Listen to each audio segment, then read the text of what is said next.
The following program is rated TV MAL. It contains strong language and is intended only for mature audiences. It's showtime. It is showtime, ladies and gentlemen, here at Circle the Way Podcast. As the host is Devious What I Would See, you're wondering, where the fuck is everybody else? Well, they'll be here soon. Unfortunately, the Neros had a power outage in New York. So, yeah, unfortunately, there is no power in New York. So I'm here solo bolo today, which is okay, which I don't mind. I will wait for the director, Chris Kennedy, to join along so we can cover AEW Dynamite. But first, I'm going to go ahead and kick it off here for you guys tonight, as we're going to go ahead and cover some pro wrestling news and, of course, couple things that have happened this past weekend in pro wrestling. But before we do, don't forget, ladies and gentlemen, on the bottom of your screen, for all you men and ladies out there, especially for the men, you want to keep those balls nice and warm and toasty, trim them up nice. You get that whacker, go to manscaped.com, purchase all your merchandise at manscaped.com for the men and women, and put in a promo code DeLorean for 20% off of all your merchandise that you purchase at manscaped.com. Don't forget, promo code DeLorean, capitalize DeLorean on that, ladies and gentlemen. All right, so let's get it on here. Let's get into the action.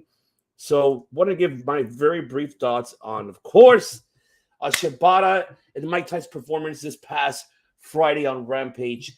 I'm not going to lie. I was a little bit scared of Shibata. I was cringing towards the whole match. I mean, knowing of what he has gone through. And yes, my tribal chief, he is here, ladies and gentlemen. That is right, my tribal chief. That's right. So them ones of podcasting, the tribal chief of podcasting. Devin, Clark Street Wrestling Podcast. For you, my brother. For you right here, okay? So when I'm forwarded to you. There you go. Acknowledge me. I acknowledge you today, okay? I acknowledge you, my tribal chief. That is right. But yes, so as I was thinking this matchup right here for Shibata against Orange Cassidy, great performance. I was really surprised that Shibata actually took some headshots, overall in this match. I mean, we all know, Shibata's injury, especially in the head. We've got to make sure that he's okay.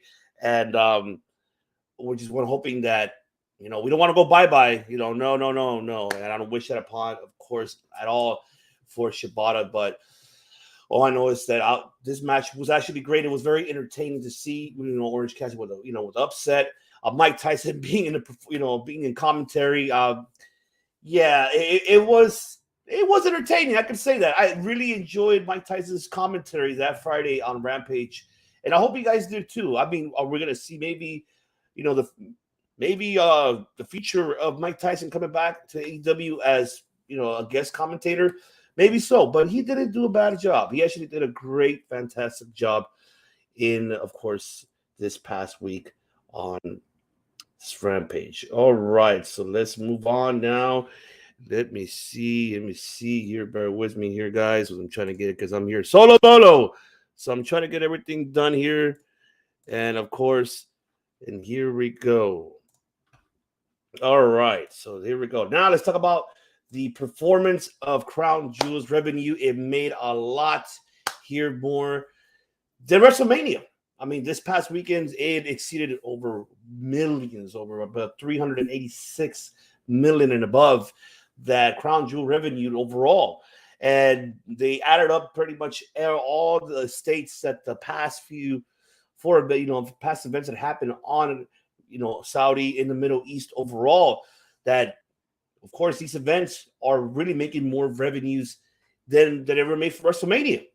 Now, the biggest question is, do we continue moving on forward with these events? Of course, WWE is bringing the money, el dinero, ladies and gentlemen. So he's bringing on that money.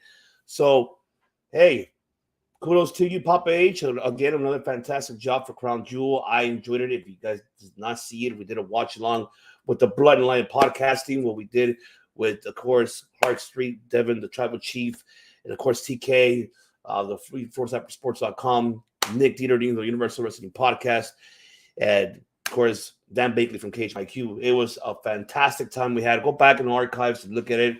Our reactions was just stupendous, how McMahon would say it. But yes, I really enjoyed this overall, and I'm happy for WWE. But it's, however, so don't scared now.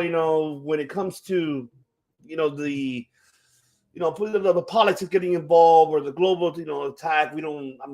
The first thing is first is our safety for our superstars, and I'm hoping they take that in future consideration because we don't. That's the last thing we want is them to head into the Middle East and something drastic happening. Not going to know at all. So we want to make sure that everybody is safe and sound and nothing really happens. But I'm happy for WWE for getting, having the revenue so much high because of all, the contributions that they put for the Middle East. And, the fact that it's a large crowd. I didn't, it's surprising to me to see of high, like how much popularity has WWE has in the Middle East. And I'm very happy for them. And I hope, they book like this card, for example, in the future. Like, I hope we don't get what we got prior, before, Papa Vinny, of course. He's trying to make movies out there, but I love the fact how Papa H really, really broke this down, this card. Everything overall for me was top to bottom was great. I gave it an A, an A minus. But overall, it was a great main event. The Tribal Chief, of course, Roman Reigns retaining. So I can't wait to what happens this Friday on SmackDown. But all right, let's get into the next topic here. That is right. This is the one that I want to go ahead and speak about here because I'm not sure if everybody has read the comments or seen the interviews that Billy Corgan has put on. And, making a comment recently because Nick Aldis on his social media on Instagram, which for his OnlyFans, I believe, so for subscribers that are a premium for IG for him, pretty much putting in his notice that he will be a free agent on January 1st, 2023, that he will no longer be affiliated with NWA after the recent comments that Billy Corgan has made towards not only Nick Aldis, but also Mickie James, because this really affected their relationship. And the fact that, Billy Corgan stating that he's now seeing the true colors of Nick Aldis. He was warned by him before. And also, him making a comment, and this is drastic for all the NWA talent. Because his comment, him stating that we will not book another Empower event, another 3-hour event, due to the fact because we don't have so much high class of talent in order to make Empower 2 successful. I mean, why would you say that? Why would you say that, Corgan? I mean, really? Why? Hey, yo, what the fuck? I mean, why would you say that the NWA, your roster, is not a high-class talent? You could have just literally just said, you know what? We don't have the revenue for it, but we don't have it, unfortunately. I mean, this is pretty much, you're really making your own promotion, your own product bad, that you don't have the sufficient talent to, bring in revenue. And that's insulting to the talent. I mean, so you're telling me that your roster that you currently have in the men and the women are not high class enough to make a successful event? And minding you, they're going to have one coming up this Saturday. Of course, it's in NWA Hard Times New Orleans, and that's 3. I don't know if it's a good idea, buddy, for you making these recent comments and you making the roster looking at you like, did he really just say that? Booker, tell him. Tell me he didn't just say that. I mean, come on, Corgan. You have to word your words better, man. I mean, you are literally bearing your own roster and your own promotion. And now, basically, you're stating you need better talent to increase your revenue for your promotion. You can rely on your own roster to give you a fantastic performance, giving eyes on the product. That means that you don't rely on your roster, and that is real drastically bad. And I don't blame why Nick Aldis wants to leave. Why he wants to go ahead and just be like, well, screw you. That's pretty much an insult to my wife. I mean, that's really drastically bad there. I mean, the question now is, ladies and gentlemen, is where should this man land? Where should Nick Aldis will land after free agency in 2023 coming up on January 1st? That is the biggest question that we all have. So, I mean, where could he fit? Can he go back to Impact? Maybe, Impact will have maybe open arms. The fact that, he made his career in Impact, was the British Invasion, becoming that national treasure. That was when it was getting born little by little. And don't get me wrong, the British Invasion was, for me, fantastic. I think I really enjoyed that tag team. They had great, fantastic matches. Aldis is, for me, is underrated. Let's look at New Japan. New Japan right now, I mean, you have a lot of gaijins right now at the moment. You have, of course, you really don't have much American and top talent. I'm not saying that Nick Aldis is American, he's British. However, though, I mean, having Nick Aldis, who come from how he carries himself when he was in the in the NWA as really taking the gimmick, the national treasure, he could take this into another whole level heading into New Japan if he decides to go to New Japan. See, that's the biggest question there. I mean, could he fit in that New Japan roster?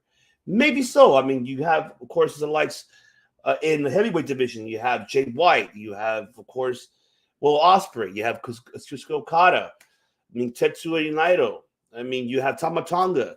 I mean, there's the possibilities are unknown of where could Nick Aldis go. But looking at New Japan right now, could he be a perfect fit? I mean, naming the roster that I just named right now currently in New Japan, could he mesh and have that chemistry with them?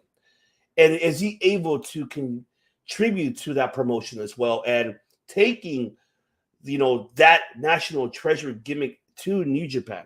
It's a good question. I mean, I wouldn't mind seeing it. My concern is how would it fit towards the crowd? I mean, right now with the New Japan Strong, as it's barely elevating itself little by little, I don't think there's enough revenue for him to give it an impact for the New Japan promotion, unfortunately. And I mean that with respect to a whole New Japan Strong, because I do go to a lot of the shows, but it just doesn't catch the eye for the American market, which maybe could be, but then again, maybe Aldis could be that answer if he goes to New Japan Strong and actually, put the New Japan Strong world title on him, take it away from Fred Rosser, and making him that national treasure of New Japan Strong. Could be the case. It could, maybe so. He could turn it around and have the American audience to actually watch the product, have them be invested on the American New Japan Strong here. So you never know. AEW. All right. AEW is the one that everybody wanted to ask. I mean, I'm getting there. I'm getting there. I am getting there. I'm going little by one. I'm saving that for last, baby. Oh, yes, we live, baby. Kofi Winston. That's right. Dirty Heels podcast, ladies and gentlemen. Make sure you subscribe to Dirty Heels. As a 3-year anniversary is coming up. Make sure you follow them and subscribe to Dirty Heels podcast, ladies and gentlemen. But now let's go to AEW. AEW, does he fit? And I'm going to give my flat answer on that. And I know people are going to be like, why? Why would you say that? But Nick Aldis to AEW? No. Mm-mm. Mm-mm. No.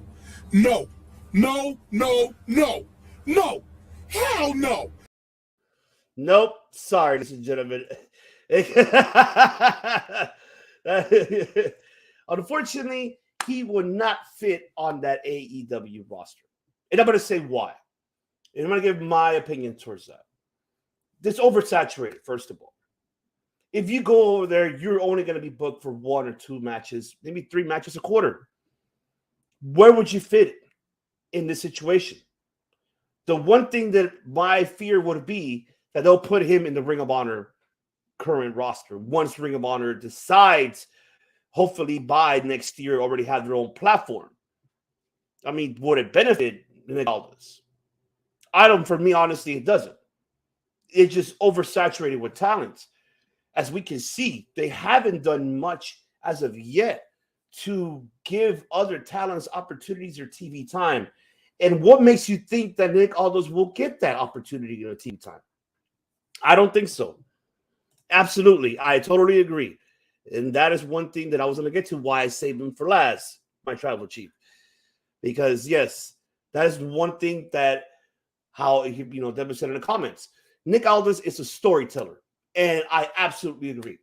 He is one of the underrated storytellers in professional wrestling. He knows how to tell a story when you get into a feud with him.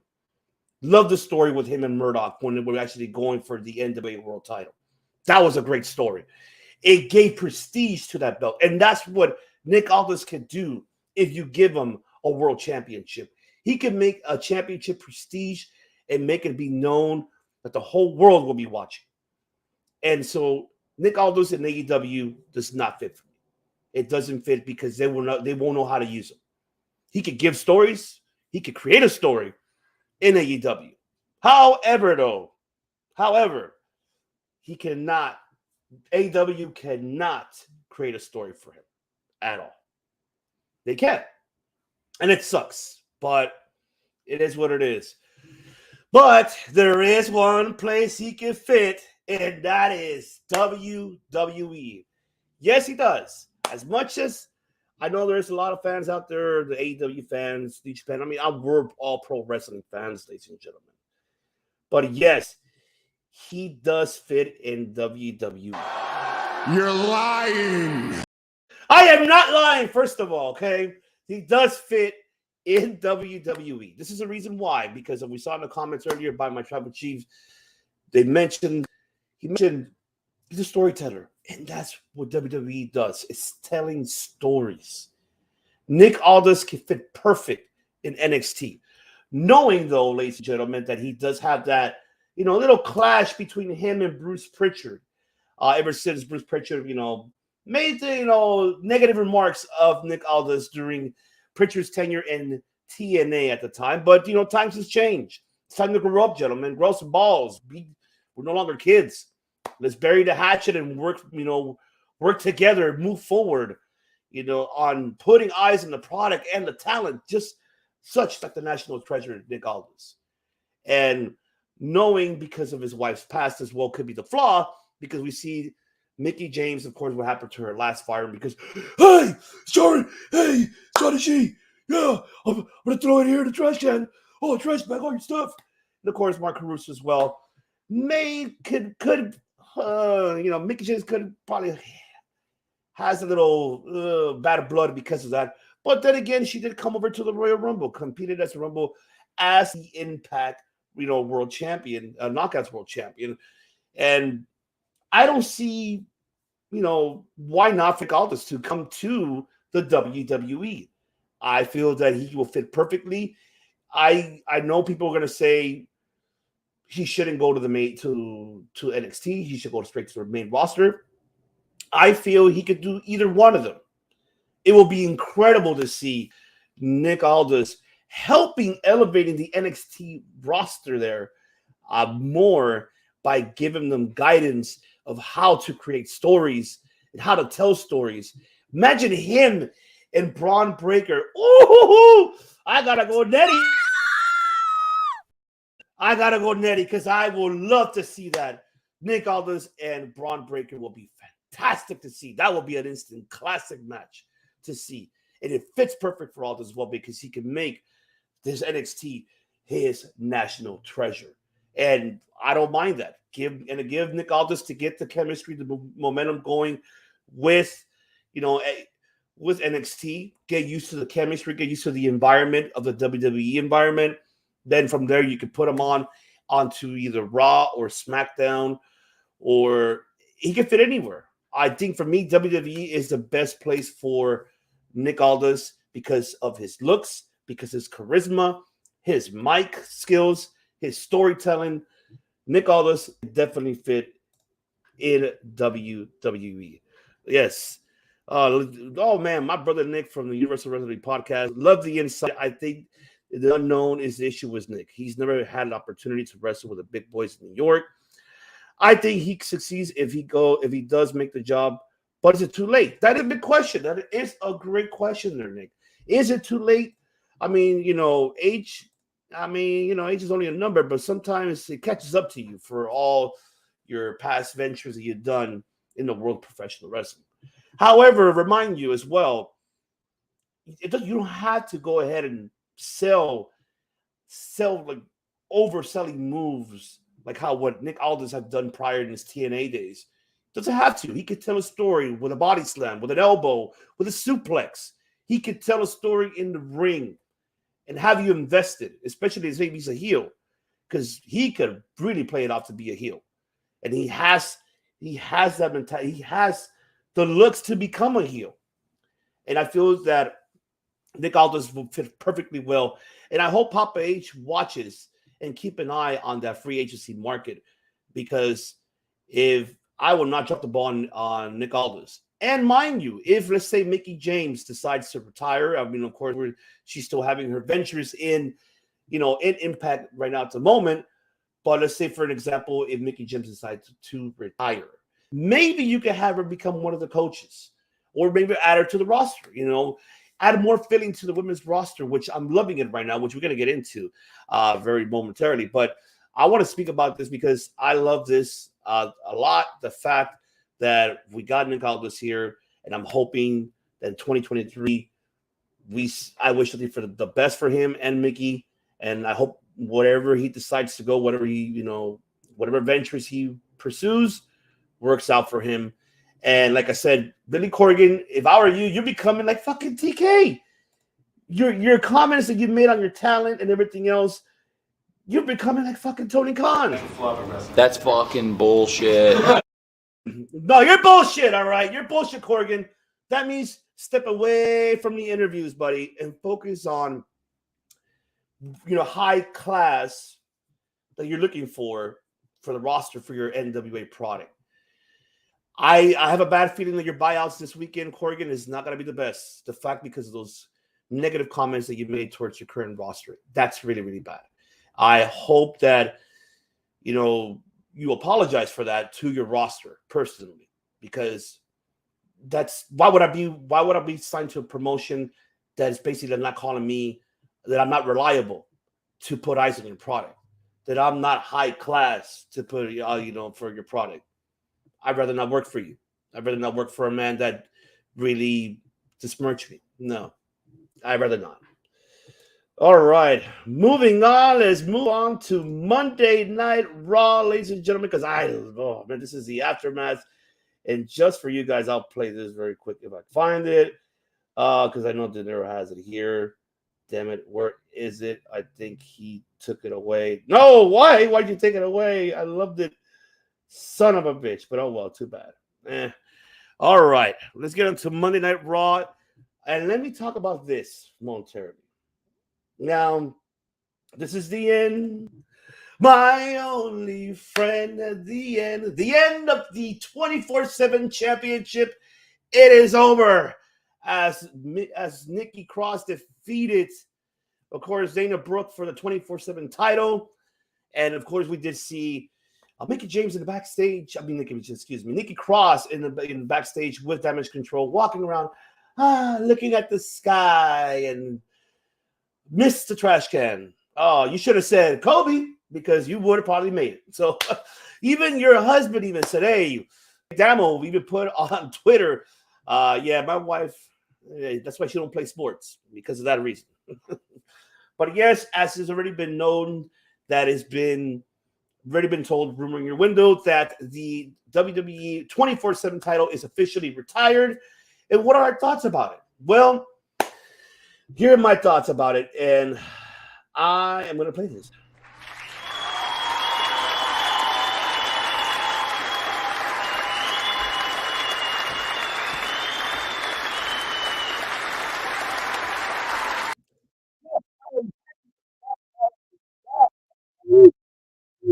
It is gone. I am happy that this championship that Vincent Kennedy McMahon created, because he wanted to have an entertaining story, having R-Truth being like the 20th time 24/7 champion, or having Dana Brooke, or having Tamina, or anybody else that was fighting for this championship belt.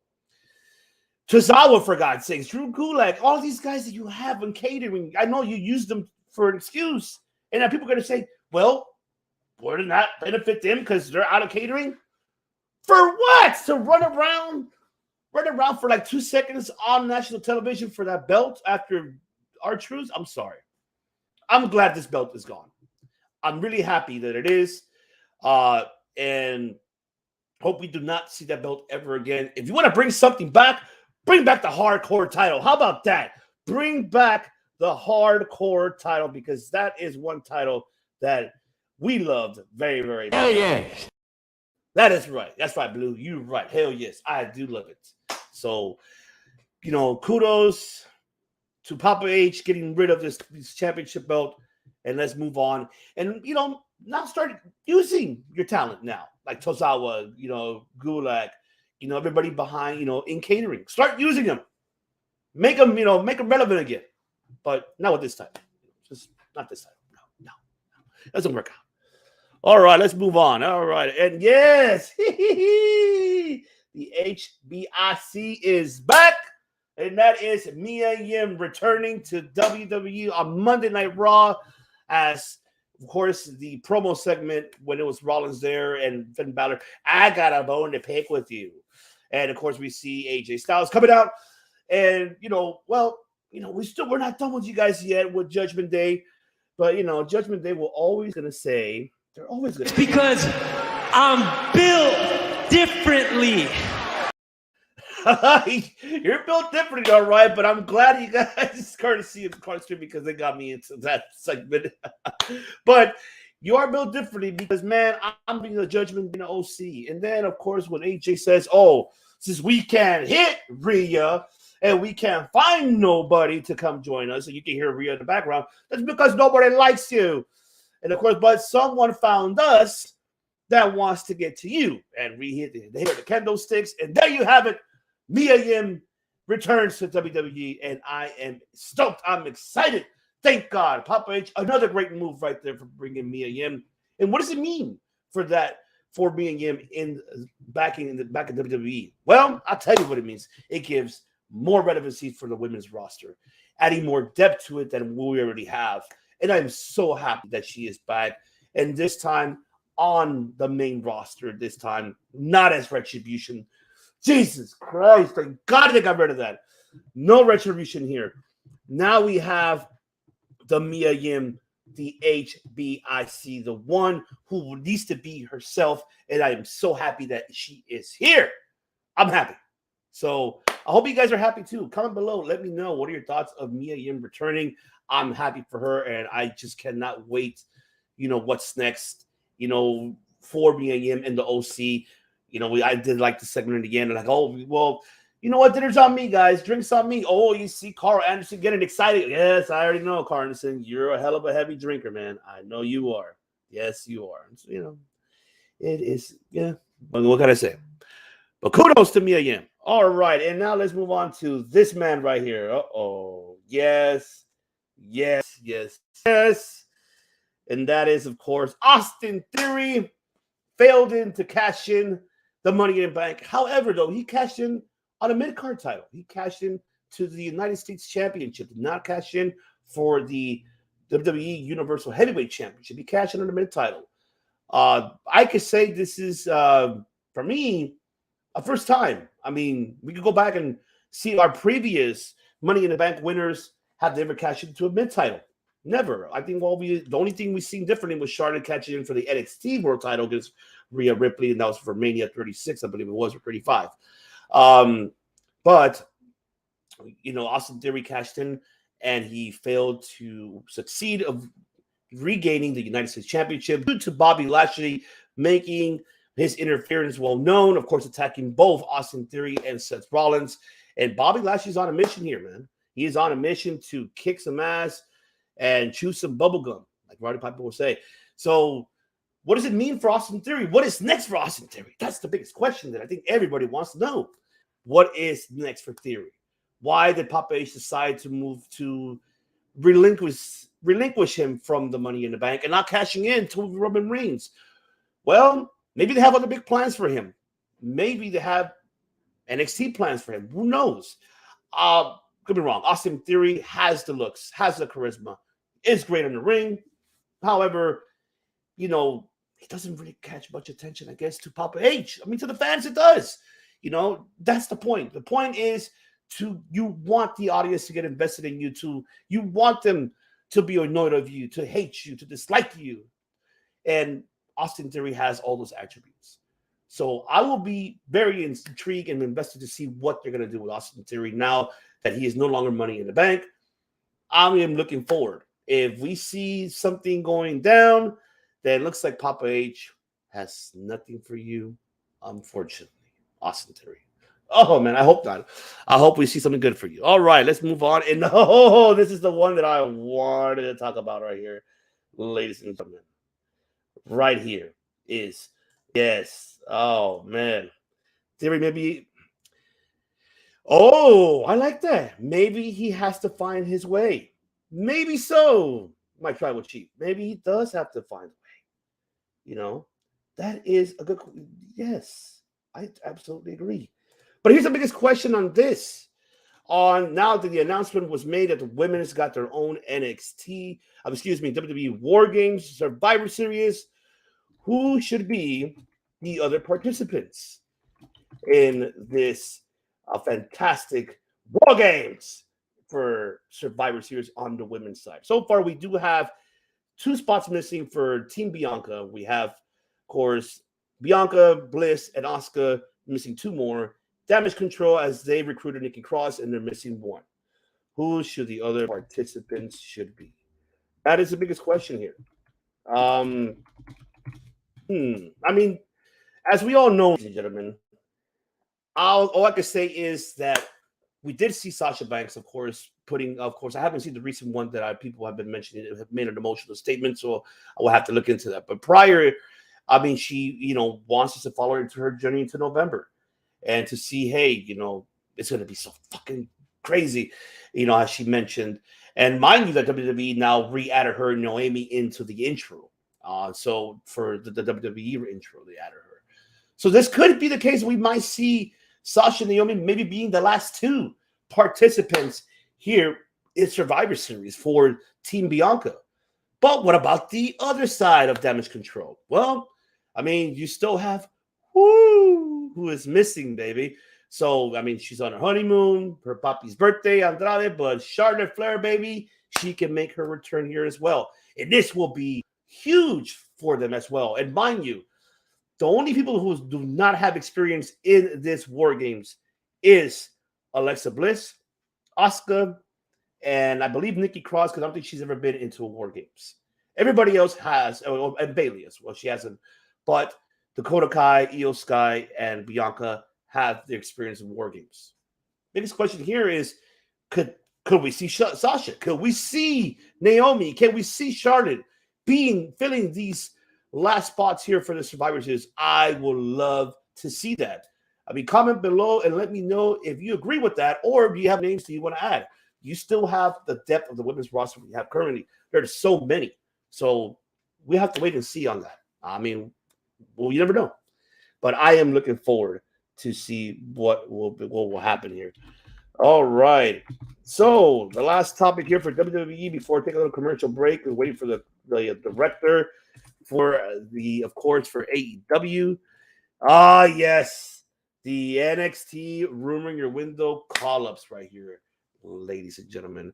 Of course, we did see 2 superstars that competed on main event.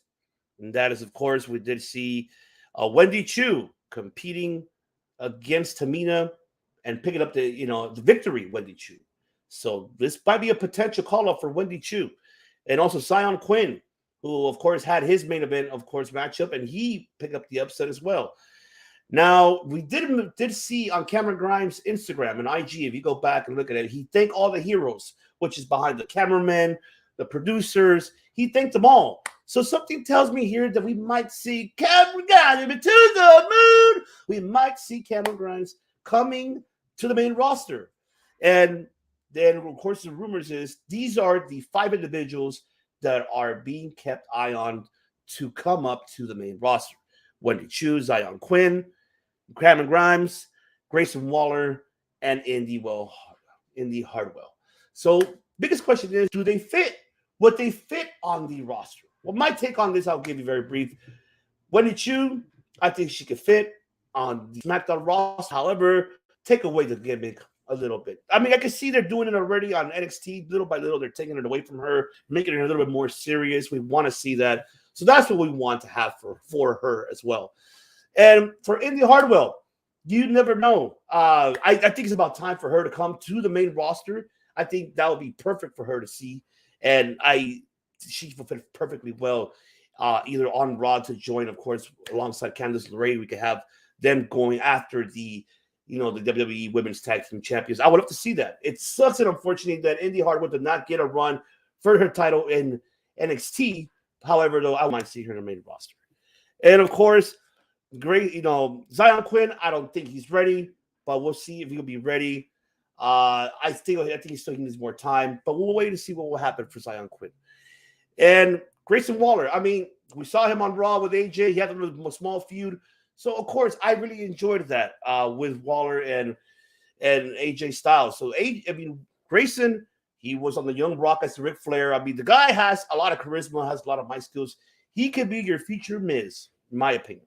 And he has the potential to do so. Cameron Grimes to the moon. I would love to see him, of course, on SmackDown. Oh, him competing for that Intercontinental with Gunther will be so fantastic. I will love it, man. I will enjoy it. But yes, ladies and gentlemen, that is my take here for today for the WWE. And now it's time to have my peoples in here, ladies and gentlemen. And there you have it. I got them all right here.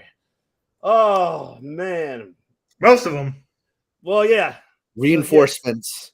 The reinforcements are here. The reinforcements, ladies and gentlemen, they're here. So let me, Jesus, because I had so much here, and whoo, I never thought I'd talk so much in my life, but yes, ladies and gentlemen, let me go ahead and introduce, of course, mi familia, la sangre, of course, the 4 Horsemen of podcasting, ladies and gentlemen, and he's back finally after being on hiatus with, of course, with the Bucks and Omega.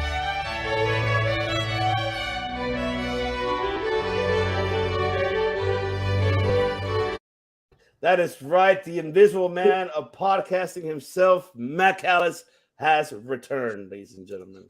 Yes, it's been a sabbatical, and I've returned to a lot of things. It's almost like prophecy, I mean, shout out to Jeremy Prophet, but it's almost like a lot of like last week was basically stuff I've been saying like I've wanted to happen, and it just happened, So what a episode of Dynamite and Rampage last week, but we're talking about last night's today. That is right. And then, of course, I have the director himself, ladies and gentlemen. He is here. And, of course, I can be clear despite all the noise. Endlessly echoes the sound of your voice. The sound of my voice. Found my finger on the board that destroys. Open my eyes to the sound of your voice. I gave up on existence. That's right. That's all you get until the next couple hours. Scissor me, Daddy. Scissor me. 4 more hours. Drops at midnight, man. I am excited. I saw how many pre-saves there were. It's a good number, but it's not enough. So go pre-save it anywhere you listen to music online. It's free. That is right, ladies and gentlemen. Once again, make sure, because within a few hours, you will see the music video of Faith Destroyed. And that's the single hit number 47, 47. And I'm excited. That's right. Make sure tomorrow, ladies and gentlemen. And for all you East Coast, you have 1 hour. So you guys want to get it before we do. No, it's at the same time. It's what? Well, what time they gotta get it? It's in 4 hours no matter where you are. It's midnight our time, I think. Or is it right? Yeah. Oh, it's at 3 o'clock in the morning their time. Right. I think they're ahead 3 hours. They're ahead 3 hours. Right. So it's midnight our time. So in 4 hours from now. So whenever that is for wherever you are in the world. Pretty sure. I don't think it's midnight East Coast time. Which would be right now. Okay. All right. I'll have to look. I don't know. I hate time zones. They need to get rid of them. It should be midnight everywhere. Zulu time. Like, yeah, right? It should be. You got to go by military Zulu time or something. Military. All right. Okay, let me just get myself ready here because, man, A lot of changes I had to do since, of course, things happened. Nice. Alrighty. Okay, ladies and gentlemen, it is that time. Let's do it. And we're gonna do it, ladies and gentlemen, because you know what's time. It is Time! It's time! It's that is right. It is Dynamite, ladies and gentlemen, that happened 24 hours ago, and we are here to cover it, ladies and gentlemen. I just want to say very brief. This was a promo fucking episode of Dynamite. I was going to say, just get that out of the way. But man, let's get into the first matchup. The opening match, of course, was FTR and the Acclaim versus Swerve in Our Glory and the Gun Club. Man, all I can say is this match, great opening, entertaining. Seeing FTR, you want to scissor me? Come on. Well, speaking of Vader, can we do the Vader scissor time? Vader scissor time. Leon White. Leon White, baby. That's right. Rest in yeah. peace. R.I.P., baby. R.I.P. Rest in peace.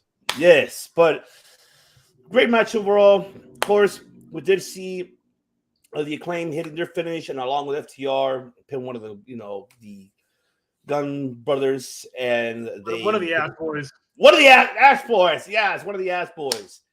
And great upset for FTR. I mean, it looks like, I don't know, we're going to get that future tension between them.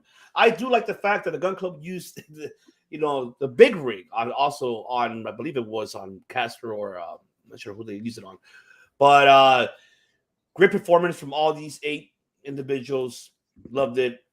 Director, the floor is yours in this one. Take it away. Break it down for us.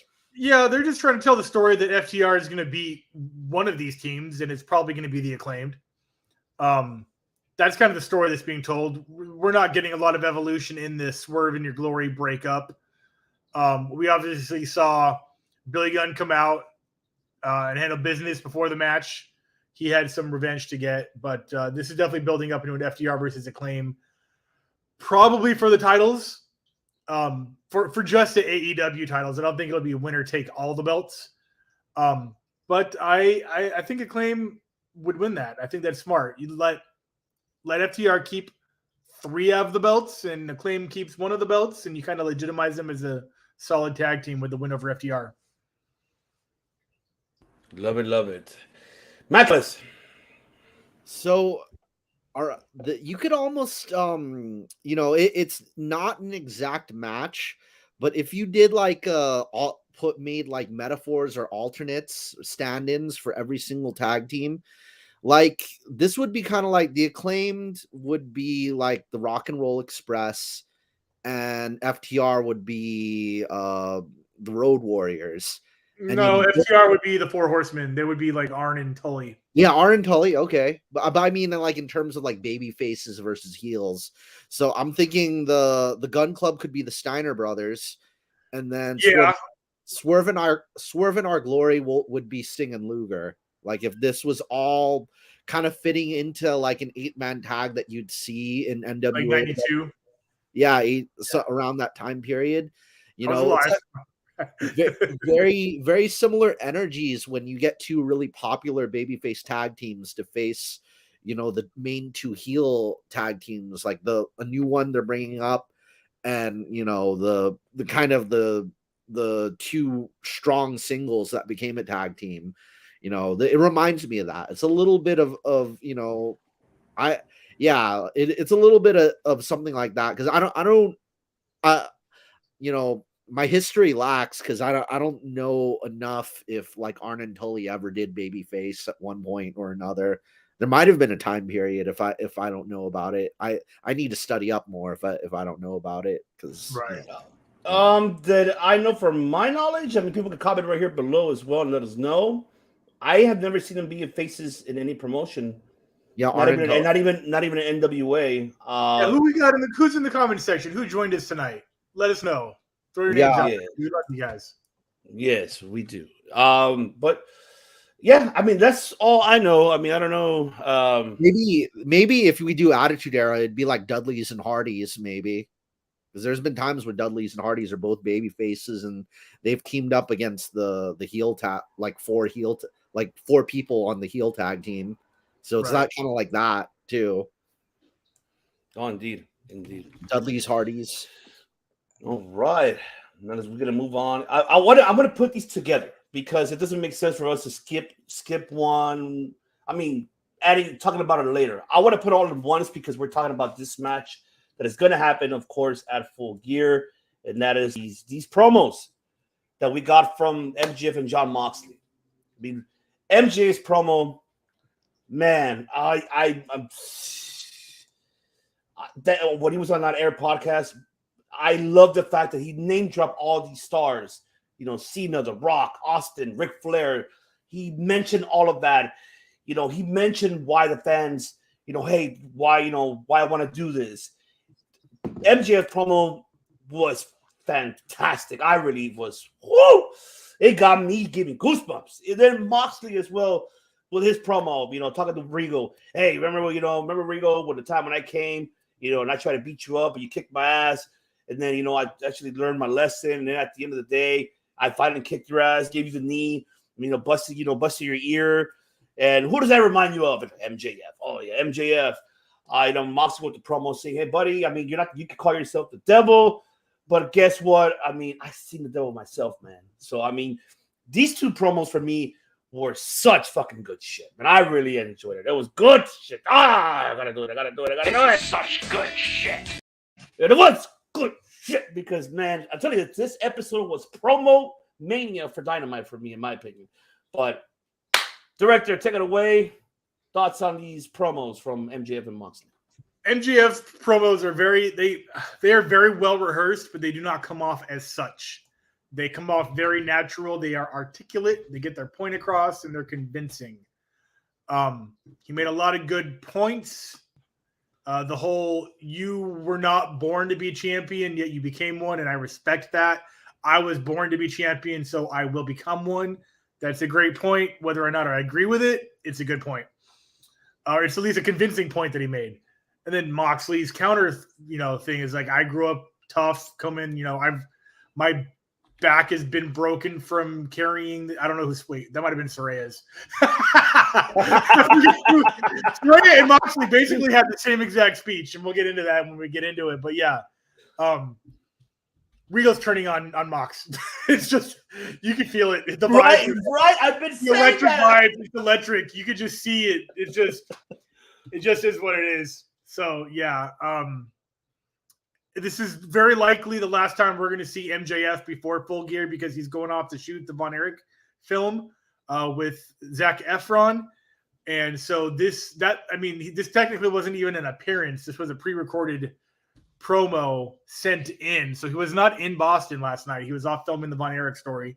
So we are not going to see him, I think, on a Dynamite or Rampage until the post Full Gear show. Good call, director. Letting the people know. You see, letting the people know that this was a pre-recorded, so it was not live. Love it. Hell yeah. Hell yeah. Where's Blue? Come on, Blue. Say it. Say it. Damn it. Say it. You're my boy, Blue. You're my boy, Blue. Hell yeah. There you go. Matt Callis. I got to point out something very specific about MJF's promo, and I don't know if you guys paid attention to this in the background. Did you guys notice the little white digital camera it's a small one right to this corner, like say I'm MJF, it was about like in this corner of the video to his I don't know if you guys noticed that one. I noticed it. Yeah. Yeah, in a clip of the promo, on a stick. It's sitting on like it's. I'll find it. Like you keep talking, I'll have it up by the time you're done. Yeah. So that camera is part of something where you rent 2 cameras. I think I told you about before, Ivan. It's you rent 2 live streaming cameras, and some guys control it remotely, and they upload it to several streaming sites. So I think it's like 100 something for the production. So wherever MJF was, it was a place that either he's rented them or somebody else has rented those cameras, and you pay them maybe like $200 for them. So I'm really surprised that that like to see that I was just talking about those cameras with you, Ivan. Like, I don't know, Yes. like I think sometime during the pandemic. So yeah, during the pandemic, we talked about it. Yeah. Yeah, about renting those. So it's kind of cool getting to see those there. So that's a big part of it. But overall, you know, I kind of got some good. Yeah, that's the one. Got it. I'm even thinking of. I was even thinking of doing some. It's sort like the camera that they put on the turnbuckles. Mhm. Yeah, it does look like that, huh? Yeah, you're right. And they and the guys will control it remotely if you pay them, I don't know, 100 something. It's not that expensive, but they do all the work for you at the event. You set them up maybe wherever, and then they move them around and change the angles. So if you want, that's like a conspiracy theory you have. no, not here. I wish. It's a commercial, if anything. Yeah, for real. I forgot the name. It's like live control. Live control, I think, is what it's called. Live control cameras. Oh, Well, if you say it one more time, they're gonna have to pay us. So yeah, they're going to have. Yeah, it is. It's called that, live control. Sorry. yeah. Yeah, they have to pay us. But Here's another thing too. But go ahead. My apologies. Go ahead. I was gonna cut you. oh yeah, just I'm definitely already sold on the match. I think they could wait for MJF to do it live, but then again, like you're saying, he is shooting the movie now.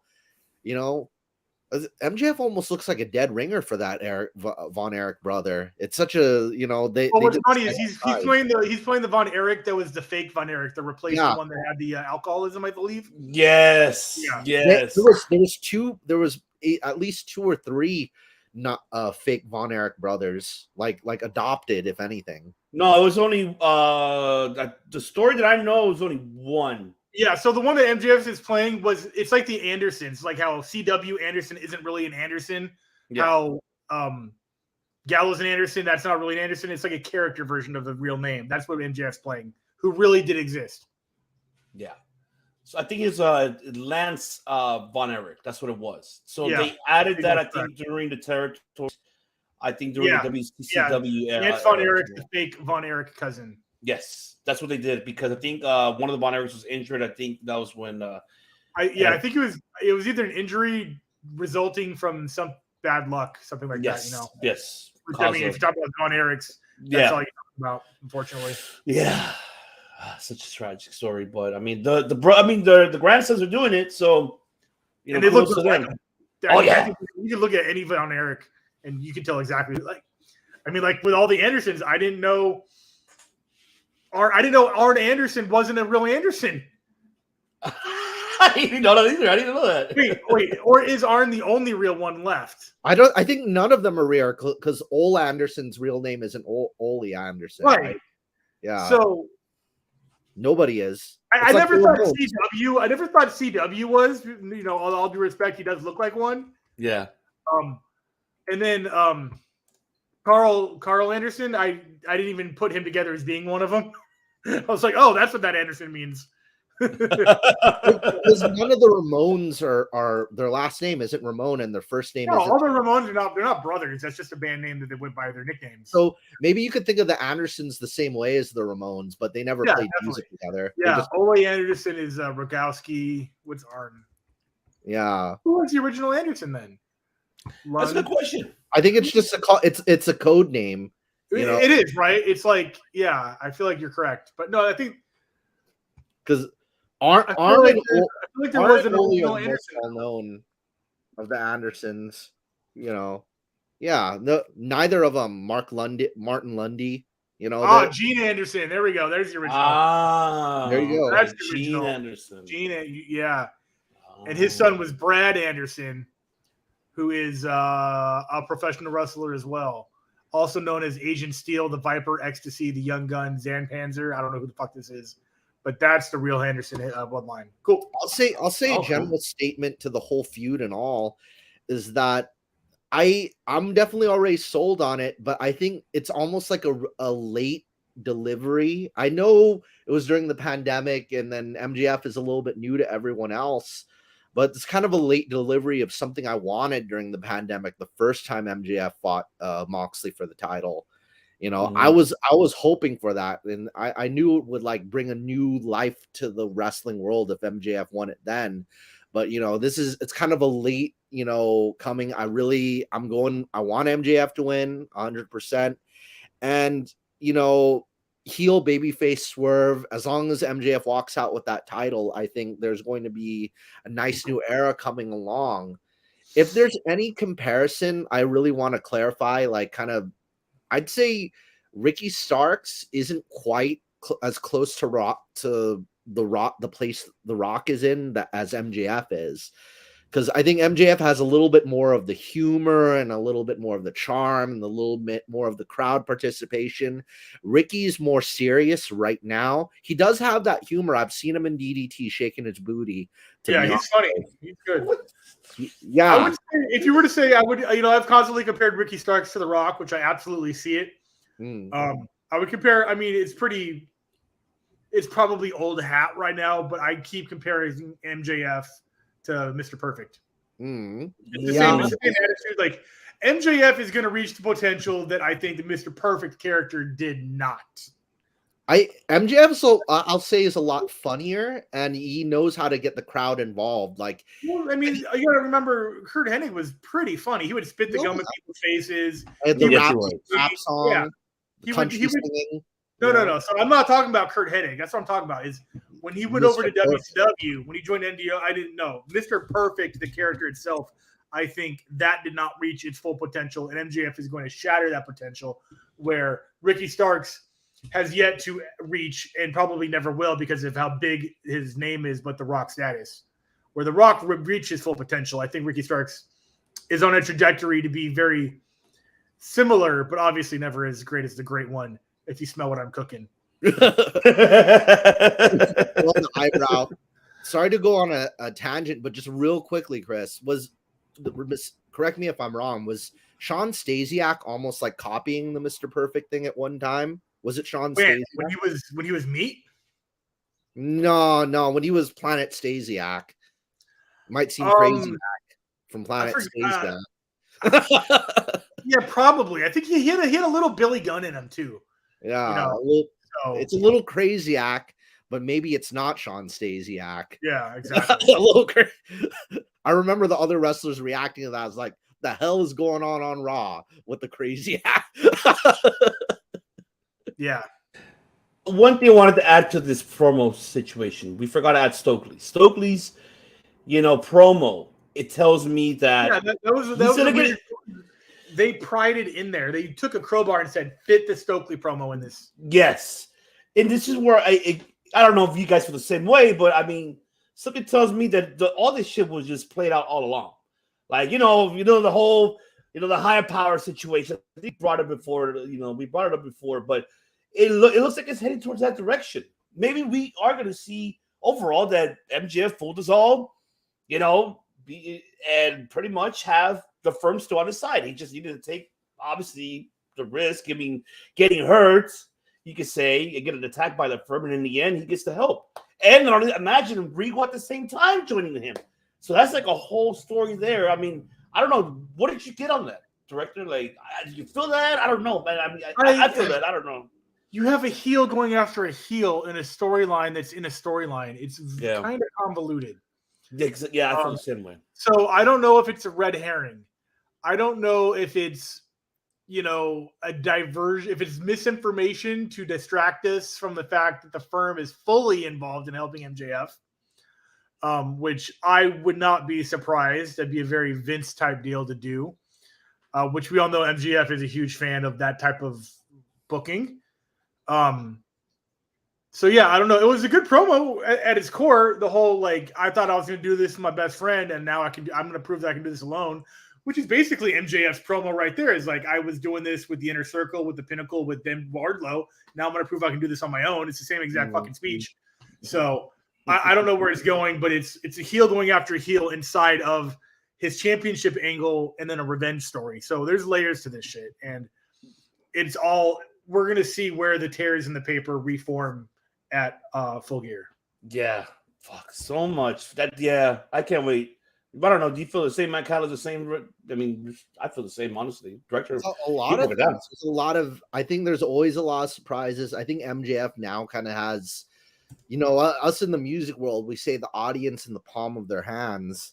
You know, so he's a little bit of that, and we just got to wait for him to play. You know, the grand final, the final song and the encore. A little bit of it all. You know, he's. I want to see some more like gimmicks from MJF too. Kind of like maybe he's got a few catchphrases on the way. And you know, if he had like a signature sunglasses and then I don't know, like green hair, I don't know, whatever. I'm just throwing ideas out there. We'll wait and see, man. But I like it. I can't wait till we get to when we get to Full Gear events for sure. I can't wait to it. All right, let's move on, of course, to the World Title Eliminated Tournament. Now, before we even introduce the matches on Rampage, they announced the tournament. Of course, you had Eddie Kingston, Ethan Page, we're going to get into. Bandito and Rush will happen tomorrow. Lance Archer and Ricky Starks tomorrow. And Brian Cage and Dante Martin, which, thank God, Brian Cage is getting more relevant than TV time, for God's sakes, for once. But, man, all I can say, I mean, I want to say this. I know we are used to AEW doing this for such a long time, for the last 3 years already. They always book last minute, like right into the last 2 weeks or less of booking matches. Full. I get it. You have your main event. You have it. But what about the rest of the fucking card? That's where, like, I mean, they should have just quit. No, they already. We're not spoilers, ladies and gentlemen. We're not Seltzer. We're not Ross. I'm not going to tell you what happened on Rampage. They already put it up, except for one match that was not there, which I want to know the answers why. I think that's going to save it for next Wednesday for Dynamite for the go away home show for Full Gear. But this is automatically was built for Ethan Page. Great match, by the way. I like the fact that he gave him, of course, that Ethan's edge from the third top rope. Man, that was fucking wild. Eddie Kingston is a very healthy sized man. And to do that move, even with the assistance of being on the top rope and having the high ground, as Anakin would put it, it just, wow. He cleared him. He cleared him off the top rope, and Eddie took that move. And he launched him like a lawn dart. It was fantastic. Yeah, no, and absolutely agree. And I like the chemistry because, you know, even though Kingston's your all, you know, the King's Road type of Japanese, you know, all Japan style, but you have Ethan's classic, really, you know, a shoulder block from the ring apron. And then, you know, all these moves that I'm like, okay, this is the Ethan Page I've been wanting to see. That I'm a big fan of Ethan Page. I was tired of him being put on a fucking pedestal and being Scorpio Skies. I love you, Scorpio, but you know, you're SoCal native, but you got to give your other boy a chance, man. He hasn't gotten his shot. And I think this is the time. Do I see him going into the finals at Full Gear? I definitely do. I'm not gonna say the spoilers who won the other one. You gotta go watch that, ladies and gentlemen. And I'm not gonna tell you. But but other than that, I want to see Ethan Page making it to the final. But I loved it. It was great chemistry. One thing before I pass it on to you guys, and I apologize, but I digress because Eddie Kingston. Do you guys remember the hype that this man had? And it's just for some odd reason, just it just went away after the whole fucking Jazz feud. When the whole Jazz feud was over for him, what happened to him? Nothing at all. And I feel bad for Eddie because the fans, I couldn't really hear them. I mean, maybe I have wax in my ears. You guys can correct me, but I didn't hear much of Eddie, like the hype that he had prior. This man has not been on television as much, man. It's unfortunate. I don't know if it was because of the whole suspension situation with Sammy. They're probably punishing him still. I don't know what it is. It sucks. It sucks for Eddie because he's a future world champion. He should have been a world champion at least, maybe. Or a TNT for that matter. Because this guy has the mic skills. He got the work. He may not have, of course, what people want the high elevated fucking skills in the ring, but he got some fucking entertaining mic skills. So I digress. But go ahead, director. Take it away on this one. The crowd respects Eddie Kingston beyond belief. So they're not complaining about his wrestling ability at all. There's no way they're like, oh, we want another Sammy out of Eddie. They know that. Maybe it's a little bit of the thing that happened with Sammy. You know, Sammy was technically in the wrong. You know, I don't know if his intentions were if he was shooting or being kayfabe with the disrespect sent Eddie's way. Didn't Eddie like full blast slap him in the face or something like that? Or did he just talk some shit back? He pied him in the face. He actually got a pie and put it in his face. And that's hilarious. I would not. If I was Sammy Guevara and Eddie did that to me, I would not be mad at that. I would have been like, good. I would have been like, fair play. You got me. Hell yeah. So I don't think that there's any political reason for his slowing of his role right now. I think they were just trying to find something new for him that isn't associated with jazz, and I'm okay with that. His promos have been great. I like his new character or his new evolution where he's kind of schizo. Very Brian Pillman-y, dare I say, which I love.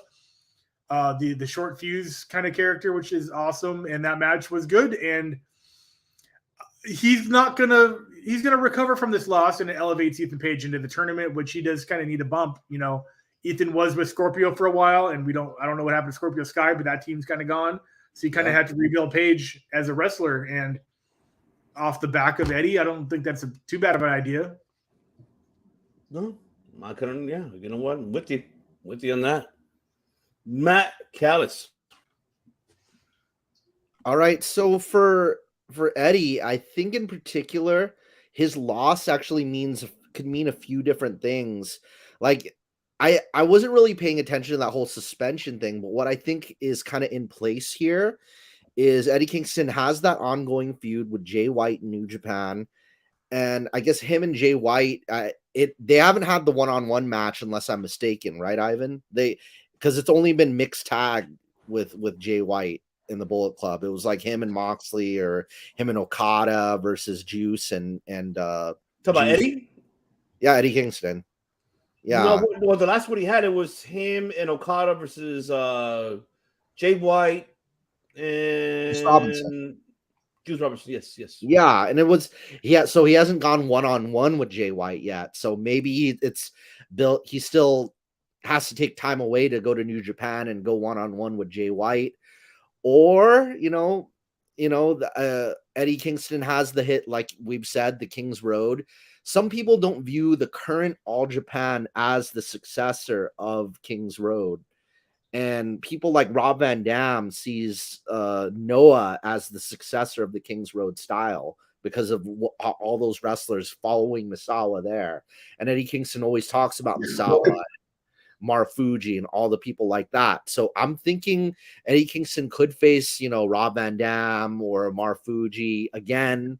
He faced Marufuji, but I think what happened at that match in New York, because it was a very short and kind of disappointing, Marufuji's still recovering from a leg injury at that match, hence why his match against Marufuji in New York was so short. So he could get another one. He could face Kaito Kiyomiya, list goes on. So Eddie could be, Foreign Legion. As for Ethan Page, we're going a little bit of home cooking here. Well, they got to make him a nice, delicious home dish for everybody to eat up, like little yummy Ethan Page. And I'm gonna give some more analogies out there. Ethan Page's position as part of the firm, I won't make the butt joke now.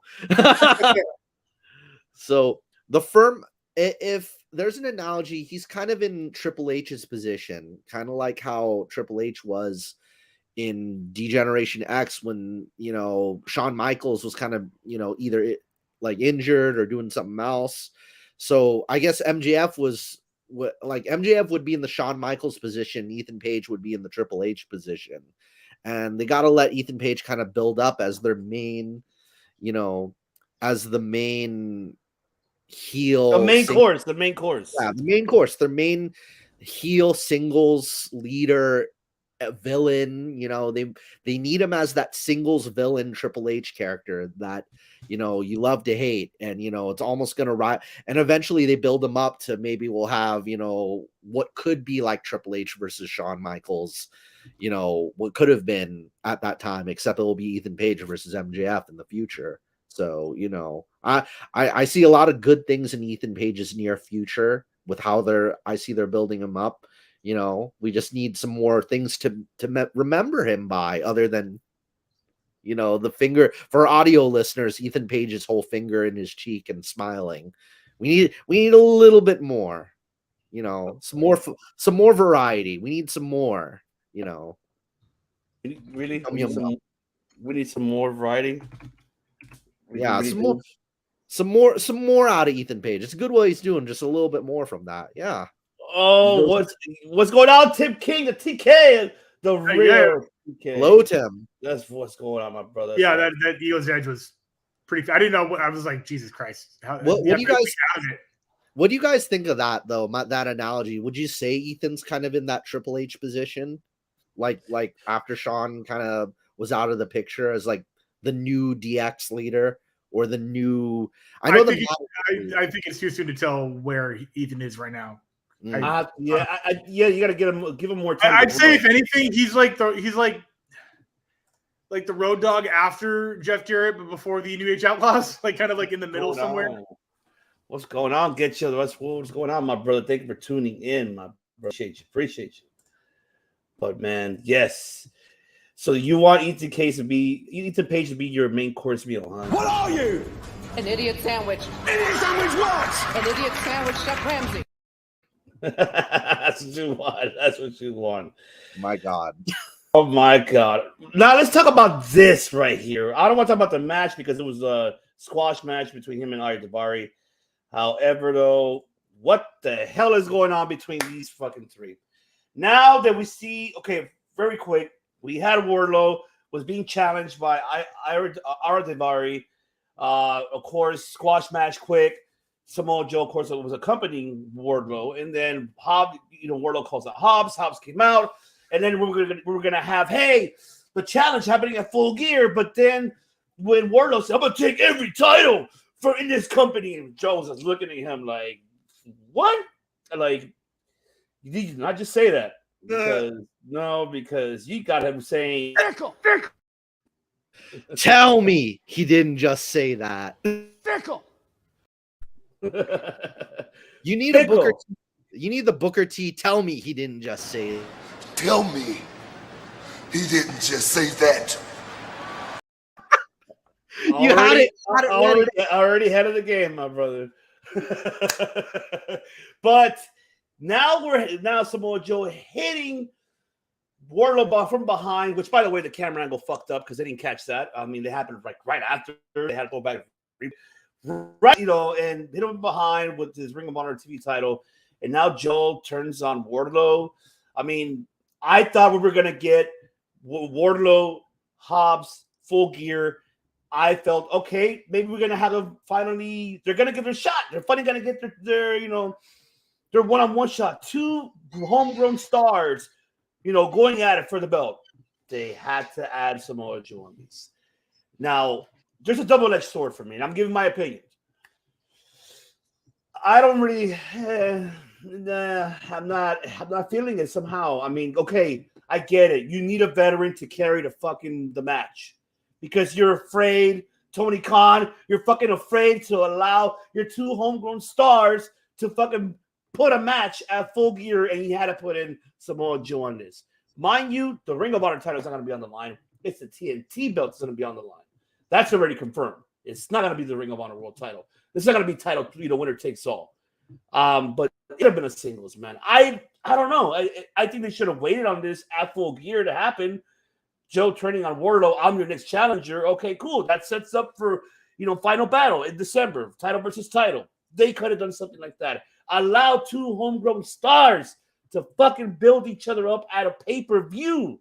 That's where I digress, why I felt like, no, that shouldn't have happened. Now it's going to happen as a triple threat match. Son of a bitch. Ooh, son of a bitch. That's right. Fuck, man. But I mean, I want to hear you guys, if you guys feel the same. Director. I didn't pick up that this is going to be a triple threat match. So that was announced on Dynamite and I missed it. No, but it's already heading to that. They will announce it by this week for sure. But you know for a fact that it's going to happen, or you just... It's going to happen. It's going to happen. All right, whatever. Joe turning on Wardlow was pretty obvious, especially if you look at the camera angle of Joe pacing. Joe's never been in a faction ever. I don't know. He wasn't in Aces and Eights or anything like that, was he? Like Joe has never been associated with anybody ever, as far as factions or teams or anything. So War Joe wasn't going to last. Obviously, he's got the equal level belt of Ring of Honor. And yeah, and I think storyline wise, them coming for all the belts definitely pissed him off. So yeah, that's no surprise there. Joe is a lone wolf. Probably should not be a triple threat match for the reasons you all said. Have the two homegrown boys duke it out. Let the winner of that take on Joe. Easy peasy. There you go. Love it. Very, very. Yes. I love it. I love it. Matt Callis. So beyond the scope of this match, I think the Samoa Joe couldn't have picked a better time to have him be heel. I want him out. He needs to just do this match and then be out of the picture of this feud right away. So, and on to his other opponents. Samoa Joe has more interesting opponents as a heel with the current baby faces of AEW and tweeners. I think he'd be better. There's more interesting dream matchups that you could put Samoa Joe up against if you have him as a heel right now. Because you got, Adam Page, you got Claudio, you got, the list goes on. There's a lot of stuff that hasn't happened. And I'm pretty sure when Kenny Omega's back, what with the promos going on, we get Kenny Omega, Samoa Joe finally, because I'm pretty sure Kenny's going to come back as a baby face. Keep Joe as a heel. I think as a heel, he cuts more promos. He does more, he could be more vicious. When as a baby face there's kind of limited usage of Samoa Joe with him as baby face, especially in this position. There's not a whole lot he could do, and he would kind of just disappear into mediocrity and vanillaness, kind of just be a background player. It's like, oh, okay, you're Wardlow's assistant. So it's like I understand what you're saying with the triple threat, that taking away from the newer talent. But I think once he's out of the picture of this feud, I think Joe Wardlow one-on-one would be great. And Joe against name any baby face. I think he could make magic with them. Any baby face on the roster. He could give him big man. Give him Lance Archer. Have him do something with Lance Archer. Yeah, there you go. Shit. The list goes on. Claudio Castagnoli. You can have Claudio Wheeler. That would be great. Yeah. Wheeler. Yeah, he'll make Wheeler look awesome. There's Claudio in his show will be awesome too. Claudio, that, and just any baby faces he's never faced before. Just come off the list, and I'm pretty sure. I think Hangman Joe is kind of one that I'm thinking about in my head. That I think is going to be really cool. That would be great to see Hangman and Joe. For the TV title. Yeah, it's not it gives something Hangman to do in the meantime. More people could get to know Hangman if your complaint about him is not enough people know him. Especially your casuals coming in that don't know who Hangman is. This is another good way to know him. So a list goes on. A lot of things you could do with him as a heel.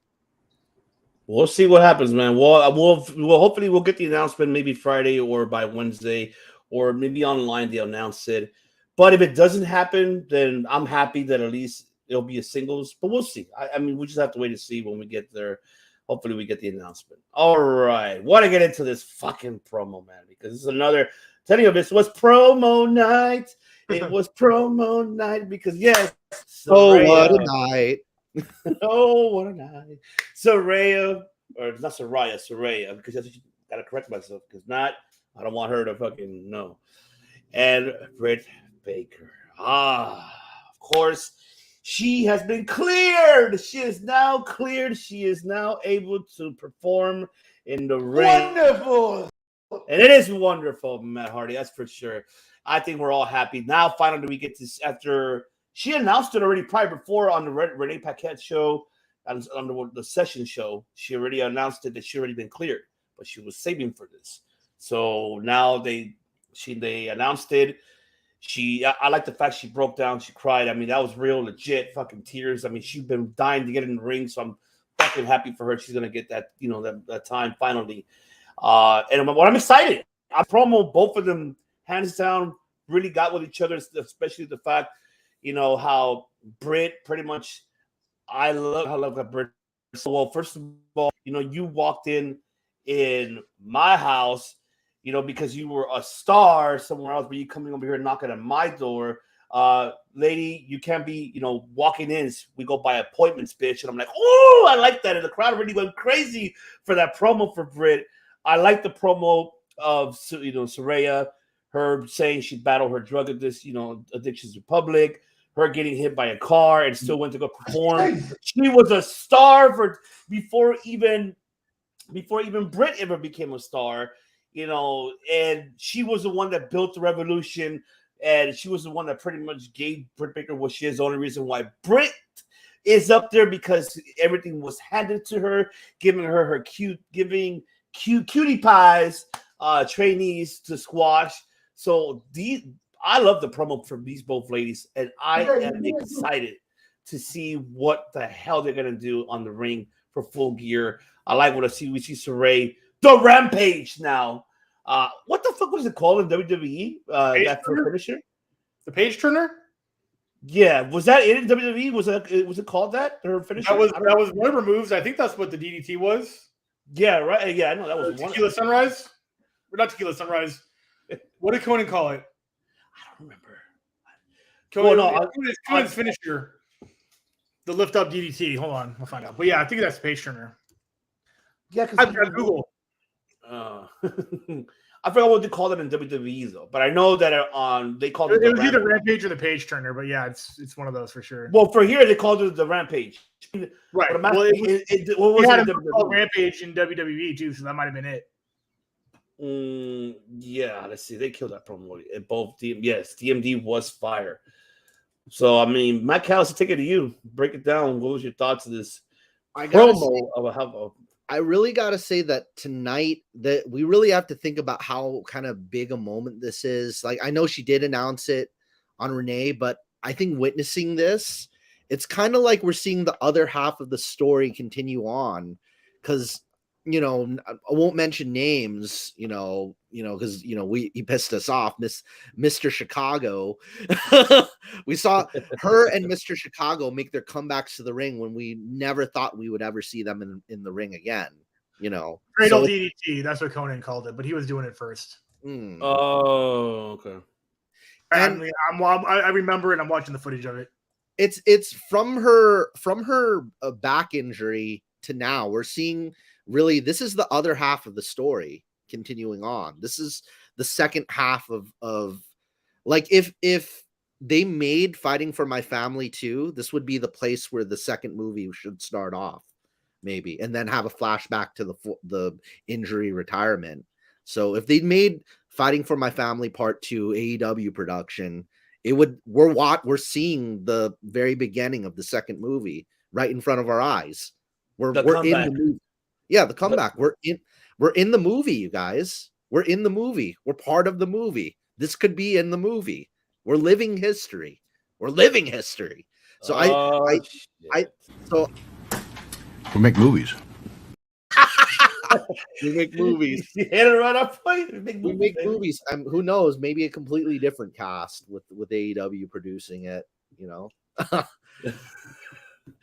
All right. But it feels kind of special that we're seeing the other half of it kind of start on tonight.